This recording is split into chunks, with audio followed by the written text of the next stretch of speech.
श्री स्वामी समर्थ स्वामी सेवेकरांनो, स्वागत आहे आपल्या यूट्यूब चॅनल स्वामी सेवेकरी संकेतमध्ये नवीन एका माहितीपूर्ण व्हिडिओमध्ये. तर गोपद्म काढताना ही चूक करता ही तर ही तुम्हाला चूक खूप महागात पडणार आहे.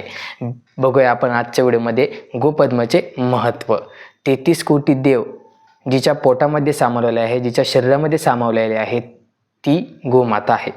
त्या गोमातेचे पद्म तुम्ही कुठे कुठे काढायला पाहिजे, तर तुम्ही तुळशीजवळ व दारासमोर गोपद्म रोज काढले पाहिजे. ह्यामुळे तुमच्या घरामध्ये चिरकाल लक्ष्मीचा वास राहतो. कधीही तुमच्या घरातल्या पैशाची कधीही कमतरता भासत नाही. आता पहिले जे लोक असायचे, ज्या स्त्रिया असायच्या, त्या सकाळी आंघोळ करून दारामध्ये रांगोळी काढायच्या. आत्ताची जी पूर्वपाठ पिढी जी पुढं चालली, यंग जनरेशन म्हणतो आपण याला, सकाळी 9-10 वाजता उठणं ही यंग जनरेशनचा प्रकार आहे. तर असं न करता सकाळी उठल्यावर दारात सडा टाकायचा आहे. सडा टाकून आपल्याला गोपद्म दारामध्ये काढायचा आहे. तर हा पार्ट 1 आहे.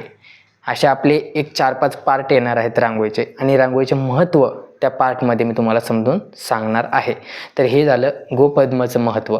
गोपद्म तुम्ही दरवाजासमोर व तुळशीच्या वृंदावनासमोर काढायचं आहे.